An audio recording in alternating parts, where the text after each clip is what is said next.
Bonjour à toutes et à tous, j'espère que vous allez bien. Aujourd'hui, on va faire une séance sur un peintre allemand, Franz Marc. Et sur la deuxième partie de notre cours, on va faire une copie de son œuvre pour voir plus précisément sa mode de travail. C'est un peintre du XXe siècle qui a été né en 1880 en Allemagne, et il est représentant de courant artistique l'expressionnisme. C'est un courant artistique qui privilégie l'expression des émotions, où on voit les lignes plus audacieuses, les formes plus brutales, les couleurs plus vivantes. Et lui, il est considéré comme l'un des principaux représentants de courant artistique l'expressionnisme. Durant une certaine période, il a vécu aussi à Paris, où il avait l'occasion de connaître les œuvres de Paul Gauguin et de Van Gogh, où on voit aussi déjà l'expression des couleurs et le gestuel. Mais pourtant, ces artistes ne sont pas inscrits dans ce courant artistique. En 1911, Franz Marc il va rencontrer un autre peintre, Vassili Kandinsky, à Munich, où ils vont créer un groupe des artistes qui portera le nom Le Cavalier Bleu. Et le Cavalier Bleu, ça vient justement de l'œuvre de Franz Marc. Et dans ses dessins, dans ses peintures plutôt, il dessinait souvent les animaux, les formes de nature et très peu de figures humaines. Son œuvre, on peut diviser en trois parties. Au début, on voit plus d'éléments figuratifs. On voit clairement les éléments, et petit à petit on voit comment son œuvre devient plus abstrait, c'est-à-dire qu'il y a des formes géométriques. Et on voit aussi la géométrisation des figures. Et il y a une certaine mélange des formes abstraites et les formes figuratives. Au début, on peut avoir des représentations des animaux comme des chevaux, des cerfs, des chiens, des chats, etc. Et au niveau de fond, on voit une espace. Et après, dans les œuvres plus tardives, on ne voit pas précisément ces éléments de l'espace, mais ça s'est représenté d'une manière plus abstraite. Donc on voit les carrés, les ronds, les formes géométriques. Et cette progression vers l'abstraction est très progressive dans son œuvre, puisque au début, si on voyait clairement les éléments figuratifs, plus tard, on voit les éléments figuratifs et les éléments abstraits ensemble, et une certaine géométrisation. Et aujourd'hui, on va faire la copie de l'œuvre qui s'appelle Chien couché dans la neige, qui a été créée en 1911. Et dans cette œuvre, nous voyons comment les formes sont géométrisées. Donc ce n'est pas tout à fait une abstraction, mais c'est un certain passage vers les formes géométriques. Et plus tard, vers 1914, on voit plus d'éléments abstraits, et on voit comment il s'approprie la création de l'abstraction. Ces œuvres aujourd'hui sont exposées dans plusieurs musées, notamment à Munich, à New York, à Madrid et ailleurs. Et on peut souligner les éléments importants de son œuvre, c'est son individualité et le lyrisme de ses paysages, la géométrisation des éléments, le choix des couleurs vivantes. Vous allez voir qu'il utilise souvent les couleurs primaires comme rouge, bleu, jaune, les couleurs vraiment très vivantes, et ce qui était assez novateur au début du XXe siècle. Donc on va faire maintenant la copie de son œuvre, et on va voir aussi comment aborder à créer une copie de l'œuvre, quelles sont les étapes qu'on doit passer toujours quand on fait une copie de l'œuvre. Et après, au niveau de forme, comment on va faire pour obtenir le résultat satisfaisant.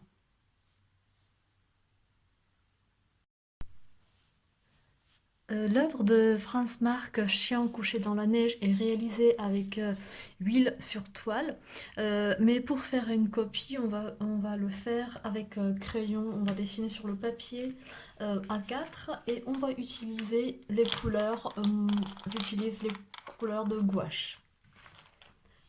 Au début, ce qui est vraiment nécessaire, c'est de regarder l'œuvre, voir les éléments. Donc, la première étape, c'est la contemplation. Voir qu'est-ce qui est représenté dans l'œuvre et comment. Ce qui est important à notifier dans cette œuvre, c'est que le chien, il prend une place assez importante. Et on va au début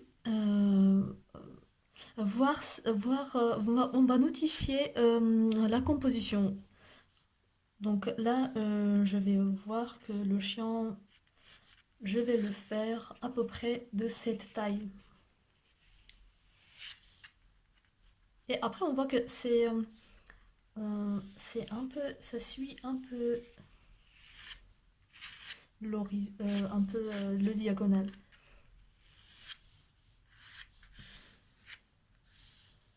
Donc au début, on peut juste notifier avec une forme abstraite où on va placer notre chien, d'accord? Donc ça sera quelque chose comme ça. Après, je notifie ou je note les ombres de neige. Et au-dessus, nous avons les éléments comme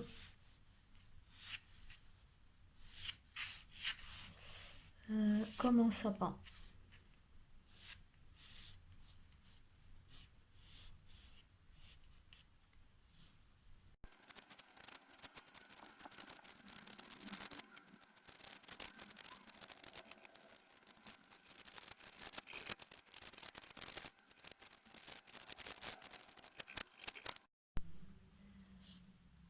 Pour faire la couleur, ce qui est important de déterminer quel type de couleurs sont utilisées. Par exemple, si on regarde bien, le chien, il est blanc aussi, mais par rapport au fond, il est plus blanc chaud. C'est-à-dire qu'on peut mélanger blanc avec du jaune. Après, ce qui est utilisé, c'est du vert et bleu. Donc, on va commencer par coloriage de chien.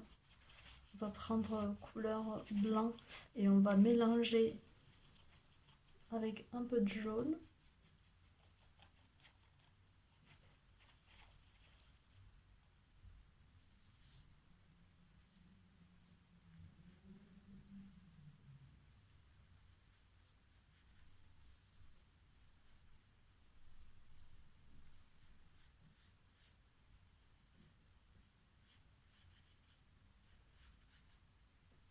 Et là, ce qui est important de déterminer quelle partie est plus claire, quelle partie est plus sombre.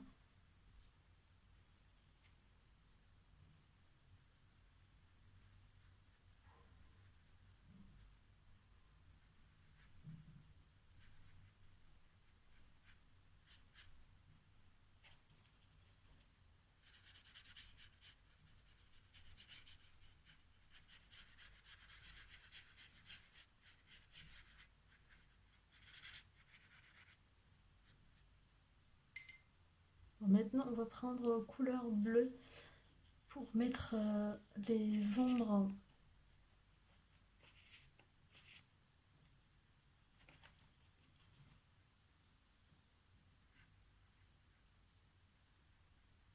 Donc là, on fait les éléments globaux et plus tard, on va revenir là-dessus pour voir plus précisément ou renforcer ou alléger ou changer un peu de couleur.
Voilà, nous avons terminé notre copie. Cette œuvre est réalisée avec gouache sur papier et pas avec l'huile sur toile comme l'œuvre originale. Et évidemment, on aura des différences, mais on a essayé de rester quand même fidèle à la composition générale et aux couleurs utilisées dans le tableau. Nous avons commencé par l'observation de l'œuvre. On a disposé les éléments sur le papier et on a observé les couleurs qui étaient utilisées dans le tableau par le peintre pour reproduire euh, le- la même couleur pour poser sur notre dessin. Donc c'est l'étape qu'il faut suivre toujours quand vous allez réaliser les copies des tableaux.